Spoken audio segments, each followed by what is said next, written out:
السلام علیکم ورحمۃ اللہ وبرکاتہ۔ محترم سامعین، آج کے ٹاپک میں ایک شرعی مسئلے کی وضاحت کرنا مقصود ہے۔ وہ شرعی مسئلہ یہ ہے، آب زمزم سے وضو کرنا اور غسل کرنا شرعاً جائز ہے یا نہیں، اس بارے شرعی حکم کیا ہے۔ محترم سامعین، یہ بات واضح رہنی چاہیے، اگر کوئی آدمی پہلے سے وضو سے ہو، پاک ہو، اب وہ فقط حصول برکت کے لیے آب زمزم سے وضو کرتا ہے یا غسل کرتا ہے تو یہ شرعاً جائز ہے۔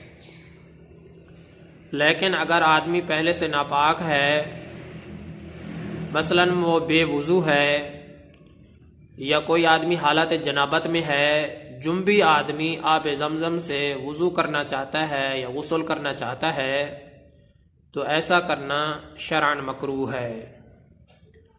محترم سامعین، مسئلے کا خلاصہ یہ ہے، اگر آدمی پہلے سے پاک ہو، اس کو وضو موجود ہے، باوضو شخص ہے، اب وہ حصول برکت کے لیے آب زمزم سے وضو کرنا چاہتا ہے تو شرعاً ایسا کرنا جائز ہے۔ یا اسی طریقے سے وہ برکت کے حصول کے لیے آب زمزم سے غسل کرنا چاہتا ہے تو یہ بھی شرعاً جائز ہے۔ لیکن اگر وہ پہلے سے وضو سے نہیں ہے، بے وضو ہے، ناپاک ہے، تو ناپاک آدمی جس کو وضو نہ ہو، اب اگر وہ آب زمزم سے وضو کرتا ہے تو شرعاً مکروہ ہے۔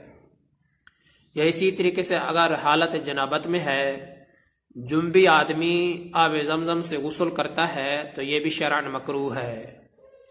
اللہ تبارک و تعالی سے دعا ہے کہ اللہ تعالی مجھے بھی اور تمام مسلمانوں کو صحیح معنی میں ہدایت عطا فرمائے۔